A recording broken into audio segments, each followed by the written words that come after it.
The market full of eyes. The sun above the alien market was large and red, casting long shadows across the dusty ground. Strange smells of cooked meat, dried plants, and machine oil filled the air. The market was loud, full of shouting voices, music, and alien creatures of every kind. But in one corner, where no one dared to look, sat a girl. She was small, maybe 17 by human guess. Her skin was hidden under thick layers of dirt, ash, and what looked like dry blood. Her hair was tangled with pieces of trash. Her eyes, though half closed from exhaustion, had a bright violet glow. Everyone walked around her. No one helped. No one spoke to her. "She's cursed," whispered one shopkeeper to another. "Don't even look at her," said another. "Touch her and bad luck follows." The girl didn't move much. She sat on the stone floor with a broken bowl in front of her.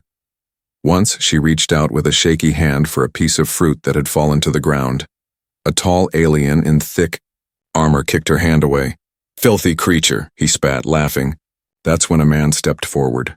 His name was Jack. A human. Maybe the only human in this entire city. He was not tall or powerful, just simple, but his eyes were sharp and his heart was awake.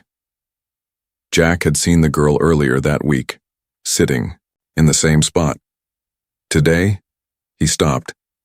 He didn't speak at first. He only looked at her. She looked back, unsure whether he was another who would spit or kick. Jack slowly crouched beside her. He pulled out a water bottle and held it toward her. "Here," he said softly. "Drink." The market noise didn't stop, but something changed. People noticed. Heads turned. Some laughed. Others gasped. "Look, the human's touching that thing," someone yelled. The girl looked at the bottle. Her hands shook. Slowly, carefully, she reached out and took it. She sipped once, then drank like she hadn't tasted clean water in days. "What's your name?" Jack asked gently. The girl didn't answer, she only stared. Her lips moved, but no sound came. Jack looked around. Eyes were everywhere. Angry, disgusted, cruel. He stood up and offered her his hand. "Come with me," he said. The girl froze. She looked at the hand, then at the crowd. Her body trembled. She had been hurt so many times before. Beaten. Thrown. Called names. This could be a trap. But his eyes didn't lie. She slowly reached for his hand. Their fingers touched. The moment felt unreal. Gasps echoed through the market. A few aliens began shouting, "You'll be infected! She's a disease! Leave her to rot!" Jack ignored them all. He helped the girl to her feet. She stood slowly, legs weak. She could barely walk. So Jack wrapped his jacket around her and gently supported her. Together, they moved through the market. The noise followed them like a cloud. Shouts, warnings, curses. But Jack didn't stop. He didn't look back. The girl kept looking at him from the side of her eye. Her heart pounded. Her feet ached. But in that moment, for the first time in a long while, she felt safe. They reached his small transport pod parked at the edge of the market. Jack opened the door and helped her inside. The air inside was cool and clean. As they flew away, the girl turned to him and asked, barely a whisper, "Why?" Jack looked at her, surprised she finally spoke. "Because no one deserves to be treated like trash," he said, "and because I see you're not what they think you are." She looked down. For the first time in days, maybe weeks, her eyes began to fill with tears. Not from pain, but from something new. Hope. End of part 1. आप चाहें तो part 2. A shower and a name का 800 word version भी लिखवा सकते हैं. बताइए next part चाहिए. You said, start with part 2 more unique. ChatGPT said, title, no one wanted to touch the dirty alien girl, so I took her home for a hot shower. HFY Sci-Fi. Part 2, a shower and a name, more unique start. Simple English. Third person, 800 words. The girl had never seen anything so clean. She stood in the center of Jack's small but neat home, her eyes wide. The floor was smooth. The air smelled fresh. Soft light came from the ceiling, and the walls weren't metal or stone. They were warm-colored wood. Jack watched her carefully. She looked like a wild creature trapped in a quiet world. She didn't speak. She didn't move. Her feet were still bare. Her clothes still hung off her thin frame in torn, filthy strips. The dirt on her face was dry and cracked. A single fly buzzed around her tangled hair. Jack walked past her slowly and opened a white door. "This is the shower," he said. She didn't respond. He stepped inside and turned the metal handle. With a soft whoosh, warm water sprayed from above. The girl jumped back with a sharp breath. Her violet eyes went wide with fear. She had never seen water come from a wall. Jack stepped out of the bathroom and held up his hands calmly. "It's okay, it's just water, it's warm, it'll feel good." She didn't understand all his words, but she saw he wasn't afraid. He wasn't mocking her. That was rare. Jack placed a towel, soap, and a set of clean clothes by the door. He said, "I'll wait outside. No rush. Just try." And then he left her alone. The door clicked shut. The girl stood frozen for several minutes. Steam filled the small room. The water called to her. Gently, warmly. She stepped forward slowly. She touched the water with one hand. It didn't burn. Instead, it felt like kindness. She stepped under the stream, eyes closed, arms folded. At first, she didn't know what to do, but her instincts guided her. The soap smelled like flowers. She rubbed it on her arms, and for the first time in so long, the dirt began to wash away. Down the drain it went, black, brown, red. Her skin underneath was soft and pale, with glowing violet marks shaped like lines and curves. She had hidden those marks all her life. The marks were the reason she was called cursed, but now for a moment they looked beautiful. She stood under the water longer than needed. Her mind wandered. She thought about her past, the beatings, the cages, the names. Filthy creature. Not one of us. Throw her out. But this human. Jack hadn't called her anything. He had just offered help. No one had done that since her mother died. When she finally stepped out of the shower, her skin looked new. Her face was clean.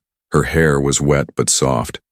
She wrapped herself in the towel and looked at the mirror above the sink. She didn't recognize herself. She looked like someone who mattered. Jack was sitting at the small table in the kitchen, eating soup from a bowl. When she stepped into the room, he stood up. He stared at her. Not with fear, not with disgust, but with quiet surprise. "You look better," he said with a smile. "A lot better." She held the towel tighter around her. He offered her a bowl of soup. She took it with both hands and sat slowly. For the first few minutes, they ate in silence. Then Jack said, "So, do you have a name?" She looked at him. He repeated the question, slower. "Your name?" She looked down into her bowl. Her lips moved. She spoke so softly he barely heard it. "Ryla." Jack smiled. "Ryla, that's a nice name." She looked at him, unsure if he was mocking her, but his face was kind, honest. "You can sleep here tonight, Ryla," he said. "You're safe now." Her eyes filled again, not with fear this time, but something she hadn't felt in years. Peace. Jack didn't mean to see them. He had walked into the living room early the next morning, rubbing his tired eyes, only to freeze when he noticed the girl asleep on his couch. The blanket had slipped slightly off her shoulder during the night, and something beneath caught his eye. Lines. Glowing, smooth lines ran across her shoulder and collarbone like ink drawn by light. The marks pulsed softly as if alive. Jack stepped closer. They weren't tattoos, they weren't scars, they were something else. He leaned in slightly, but Ryla stirred. Her violet eyes opened halfway. She saw him staring. She sat up fast, pulling the blanket up to hide the glowing marks. Fear flashed across her face. "I'm sorry," Jack said quickly, backing away. I didn't mean to, but it was too late. Her breathing quickened. Her hands gripped the blanket tight like she expected him to grab her or yell at her. Jack raised his hands gently. Hey, you're safe here. I'm not going to hurt you. Her eyes didn't trust easily, but his voice was calm, like still water. Those marks, he said, sitting on a chair across the room, are they why everyone calls you cursed? She stayed quiet. Then, after a long pause, she gave a slow nod. For a while, no one spoke. Only the quiet hum of the house could be heard. Finally, Jack stood up and walked to the small shelf near the wall. He picked up an old scarf and brought it to her. You don't have to hide them here, he said. But if it makes you feel better, you can use this. She took the scarf with gentle fingers, looking at it like it was a gift from another world. She wrapped it slowly around her shoulders. Jack returned to the kitchen. As he poured hot tea into 2 mugs, he asked in a softer tone, What do they mean? The marks? Ryla stared into her cup for a long moment. Then she whispered, They are from my birth. Jack waited. She continued, My people believe only the ancient bloodlines carry marks like this. Long ago it was a sign of power, honor. But now, it means danger. Jack frowned. Danger? She nodded. Long ago, one with these marks destroyed cities. They say we are not to be trusted. And do you believe that? He asked. She shook her head slowly. I have never hurt anyone. But still they fear me. Later that day, Jack took out his old data pad. He began searching the interwebs for marked aliens, glowing skin symbols, and ancient bloodline signs. What he found gave him chills. Old legends, forgotten empires, alien ruins hidden under forbidden moons. Some stories mentioned glowing patterns that acted like keys, to machines, to weapons, even to vaults of power lost for centuries. One line stood out. Only the marked may awaken what sleeps beneath the galaxy. Jack looked at Ryla, who was now quietly folding the clothes he gave her. He suddenly realized, and she wasn't just a lost girl. She might be the key to something huge, something people were willing to kill for. And the worst part, if they knew where she was, they'd come for her. Soon. That night, as she sat curled up on the couch, Jack brought her another blanket and sat nearby. Ryla, he said, if someone came looking for you, what would they want? She didn't answer right away. Then she looked at him, her voice almost a whisper. My blood, she said. They want my blood. Jack didn't understand at first, but then it hit him. The marks, the legends, the fear, whoever they were, they believed she could open something. Maybe something powerful. Have they come before? He asked. She nodded once. Many times. I always run. Not this time, Jack thought. Not while she's with me. He stood up and locked every door and window, because he knew they were already looking. It started with a shadow. Ryla was alone in Jack's home. He had gone to the lower market to find more food. She stood near the window, her fingers gently tracing the steam on the glass. The sun was low, bathing the sky in soft orange light. For a brief moment, everything felt peaceful. Then she felt it. A coldness. Not in the air, but in her chest. A pull. A presence. She turned sharply. Outside, down the street, stood a figure. Tall. Unmoving. Dressed in dark armor that shimmered like oil under the sun. The figure's helmet had no eyes, only a glowing red line where its face should be. It was watching her. Ryla's heart stopped. She stumbled back, knocking over the mug Jack had left for her. It shattered on the floor. She didn't care. She grabbed the curtain and pulled it shut. They had found her. The door buzzed moments later. Zzzt. A pause. Zzzt. She held her breath, didn't move. Then came the voice, deep, cold, mechanical. not from a throat, but from a speaker. Ryla of the marked line, your blood is claimed. Her legs trembled. You cannot hide, not even among primitives. Surrender now, and you may be allowed to live. She backed away from the door. Her hands shook as she looked for a way out. The back window? Too small. The ceiling vent? No time. Then, silence. No more buzzing. No footsteps. Just silence. She didn't trust it. Ryla crouched behind the couch and waited, eyes locked on the door. After 2 long minutes, she heard a soft clink. A device had been left. Outside the door, a tracker. Jack returned 10 minutes later carrying 2 bags of fruit and dried meat. He noticed it immediately, the cracked mug on the floor, the curtain pulled shut, and the sharp fear in Ryla's eyes. He dropped the bags. What happened? She pointed to the door, her voice shaking. They came. Jack opened the door carefully. The street was quiet. But there, on the ground, was a small black disc, no bigger than his palm, blinking with red light. He picked it up. Bad idea.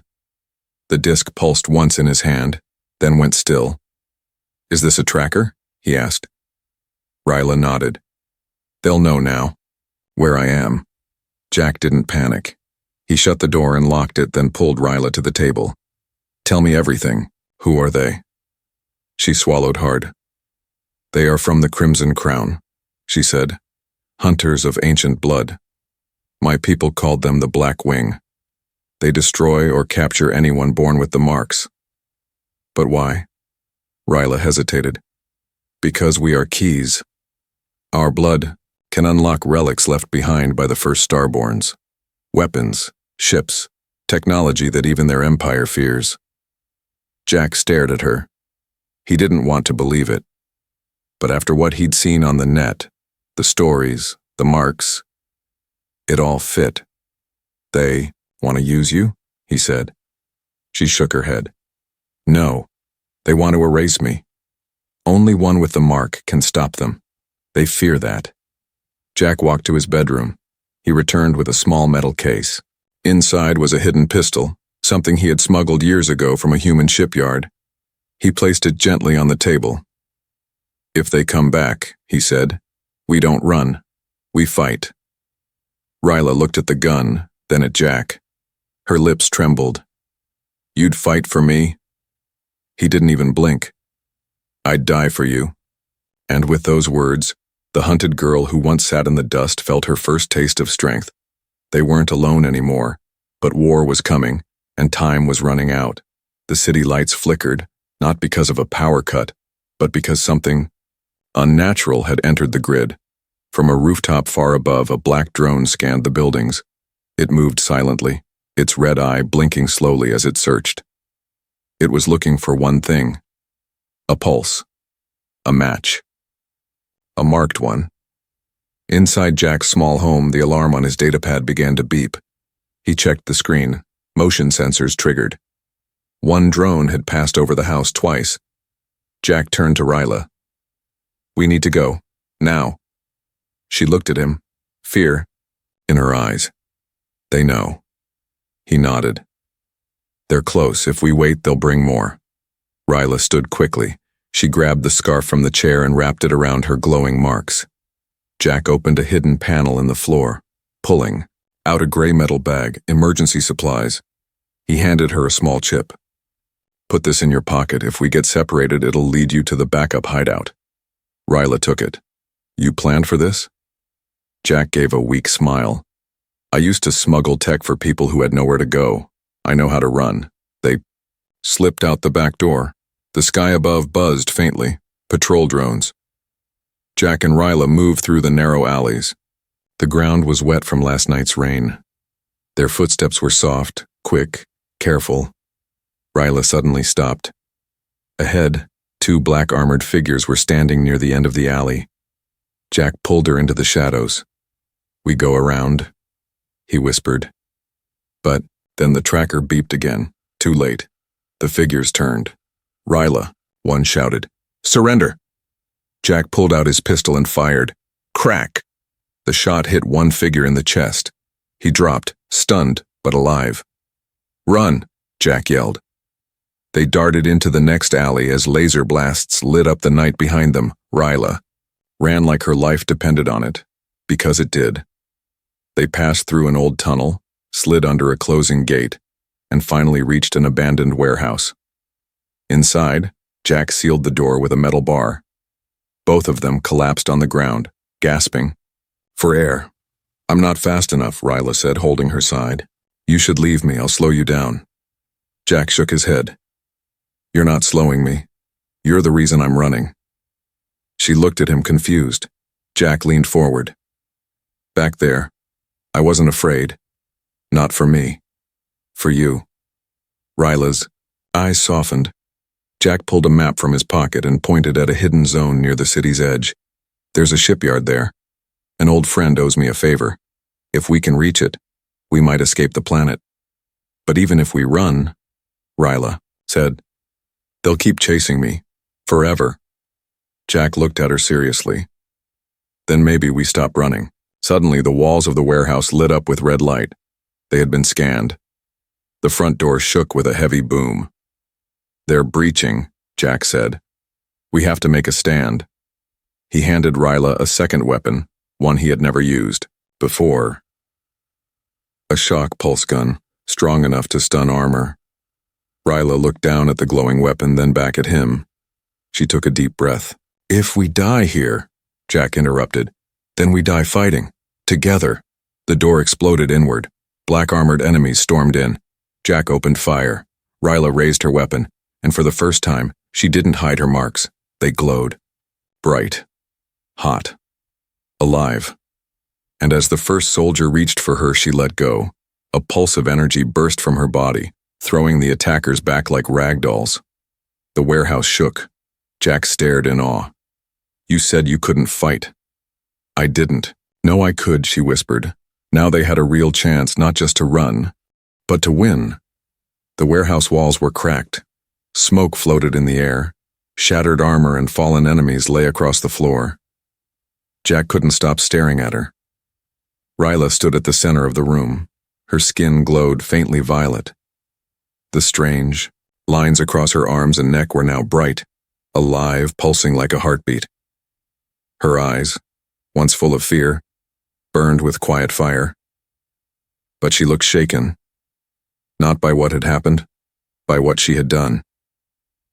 "I didn't know I could do that," she whispered. Jack stepped closer. "What was that energy?" She looked down at her hands. "I think I unlocked something." They didn't stay in the warehouse. More enemies would come. The first wave had failed, but now they would send hunters, machines, and worse. They escaped through the underground sewers. The water was cold. The tunnels were old. Jack led the way with a flashlight strapped to his chest. Ryla followed, quiet, deep in thought. "I felt it," she said after a long silence. "When they attacked me, it was like something opened inside me. Something ancient." Jack looked back. "Do you think it's the power they're hunting?" She nodded. They were right to fear it, but they never wanted to understand it. At sunrise, they reached an old human outpost buried in the cliffs beyond the city. Jack had once used it to hide stolen tech. Now it was their only safe place. He closed the door and activated the old shielding system. It buzzed weakly, but it worked. Inside, Ryla stood near the dusty console. The screens flickered to life, showing schematics, maps, and language codes. Jack handed her a ration bar and water. "Rest. We'll figure out our next move." But Ryla didn't sit. Her eyes were fixed on one of the old star maps. It showed forgotten zones, planets, and ruins abandoned long ago. Her finger hovered over one blinking dot. Zeta 9 core world. "There," she said. "That's where the relic is." Jack looked at the screen. "You know this place?" "I don't remember it, but I feel it, like it's calling me." Jack stared at the glowing dot. It was far, controlled space, dangerous, but he also saw something else. Ryla wasn't scared. She was changing. Over the next few days, Ryla trained. Jack helped her run combat drills. She learned to control the pulses from her body. The energy inside her responded to emotions, fear, pain, anger, but also to focus. She could disarm weapons without touching them, disable drones with a wave of her hand. Sometimes when her power flared too high, nearby machines would shut down completely. "It's like you're a living EMP," Jack joked. But it was more than that. One night, as she meditated with her eyes closed, the console in the corner of the room activated by itself. Old alien writing scrolled across the screen. Jack stared. "What did you do?" "I didn't touch anything." "You don't have to." She was not just a key, she was a signal. Meanwhile, the Crimson Crown wasn't sleeping. A new hunter had been dispatched, one far more dangerous than before, a former royal assassin, a killer enhanced with cybernetic implants. Known only as Vile, his mission, retrieve the girl, or destroy her. On the 5th night in hiding, Ryla looked at Jack. Her voice was steady. "I don't want to keep running." He nodded. "Neither do I." "We go to Zeta 9. We find the relic. We end this." Jack smiled faintly. "Just the two of us? Against an empire?" She smiled back. "They never expected me to have a human." He stood up. "Then let's show them what one human and one dirty girl can do." They packed their gear, checked weapons, loaded the stolen codes into Jack's old ship hidden beneath the outpost, and as they left Earth's orbit, Ryla looked out the window, her eyes full of stars. She wasn't running anymore. She was rising. They landed in fire. The skies above Zeta 9 core world were dark, stormy, and crackling with electric clouds. The planet, once full of cities, now lay in ruins, swallowed by jungles, forgotten machines, and ancient echoes. Their ship cut through the wind like a knife, but the moment they landed, they were not alone. Drones were already waiting, black and round, their red eyes glowing. Jack didn't even finish powering down the ship before Ryla stepped out. She raised her hand. A blast of violet light rippled from her fingers, and the drones dropped, lifeless. Jack followed behind her, stunned but proud. "You're really something else now," he said. Ryla didn't answer. Her eyes were fixed ahead, on a tall structure half buried in vines and ash. It looked like a tower, but older than any technology Jack had ever seen. That was where the relic was. That was where it would all end. They moved quickly through the broken roads and halls. Ancient writing covered every wall, glowing faintly. When Ryla walked past, as if the building recognized her, Jack stayed alert, weapon ready. They both knew Vielle would come, and he did. Just before they reached the relic chamber, the air changed. It turned cold, heavy. Jack raised his weapon. "He's here." From the shadows stepped a tall figure in black and red armor. His face was covered, but his voice was sharp and smooth. "So, the human protects the outcast." Ryla stood tall. "I'm not an outcast anymore." Vielle laughed. "You are a mistake of blood, and that human, he's a tool, breakable." Jack smirked. "Try me." Vielle moved fast, too fast. Jack fired, but the assassin rolled, dodged, and knocked him to the ground. Ryla shouted, sending a wave of energy at Vielle. He blocked it with a shield built into his arm. "I've studied your kind," Vielle said coldly. "Your powers come from fear. Let me show you true fear." He rushed her. They clashed in a burst of light and sound. Jack tried to stand, but pain shot through his ribs. He was hurt bad. Still, he crawled to a broken pillar, using it for cover. The duel between Ryla and Vielle lit up the chamber. Every strike from her was answered with a counter. Sparks flew, dust rose. But slowly Ryla's energy began to dim. She was getting tired. Vale grabbed her by the neck and slammed her against the wall. "You're not strong enough," he growled. Her eyes flickered. Then Jack's voice broke through. "Yes, she is." He hurled a broken shard of metal. It hit Vielle's shoulder, just enough to make him drop his grip. Ryla fell to her knees. Vielle turned, ready to kill Jack, but he never got the chance. Ryla stood, her whole body glowing now, bright enough to fill the entire chamber. No more. Fear, she whispered. She raised both hands and screamed. A shockwave exploded from her body, lifting Vale into the air and throwing him against the wall with enough force to shatter his armor. When the dust cleared, he didn't move. Ryla collapsed beside Jack, breathing hard. He reached for her. You okay? She nodded slowly. We're not done yet. Inside the next room was the relic, not a weapon. Not a ship, but a core, a glowing crystal suspended in the air surrounded by ancient machines. Ryla approached it. What is it? Jack asked. She touched it, and the machines lit up. They called this the heart of the Starborn. It was used to restart planets, rebuild life. Jack's eyes widened. You can do that? I can activate it, but I don't know what will happen next. Will it kill you? I don't know. Jack stood beside her. Then don't do it. But Ryla looked at the sky, at the broken world. This planet was once home to millions, maybe more. Now it's dead. Empty. If I leave, they'll just chase me again. If I stay, maybe I'd change something. Jack grabbed her hand. I didn't bring you this far to watch you die. She smiled. You didn't bring me here, you gave me a choice. She turned to the relic and placed her palm on it. There was no explosion, no loud sound, only light. Warm, gentle, pure light that filled the room, then spread across the planet. Vines grew faster, air cleared, sky turned blue. Machines came back, to life, healing the ground, rebuilding parts of the old world. And Ryla floated. Jack called out to her, but she didn't answer. She was somewhere between space and time, connected to the heart. Then, slowly, she came back down, her eyes closed. Jack ran and caught her before she hit the ground. Ryla! She opened her eyes, weak but smiling. I'm still here, she whispered. He held her close. You did it. You really did it. Days later, word spread across nearby systems. Zeta-9 was no longer a dead world. It was healing. The Crimson Crown had gone silent. And in a quiet meadow outside a rebuilt city, two figures sat under a glowing tree. Ryla leaned on Jack's shoulder.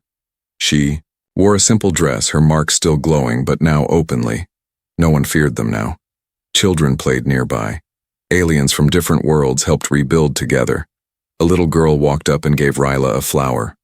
For saving us, the girl said. Ryla looked at Jack. He smiled. Not bad for a girl nobody wanted to touch, huh? She laughed softly. Not bad for a human who gave me a shower. They both laughed. But deep in her heart, Ryla knew. This was just the beginning. She had power. She had purpose. And most of all, she had love.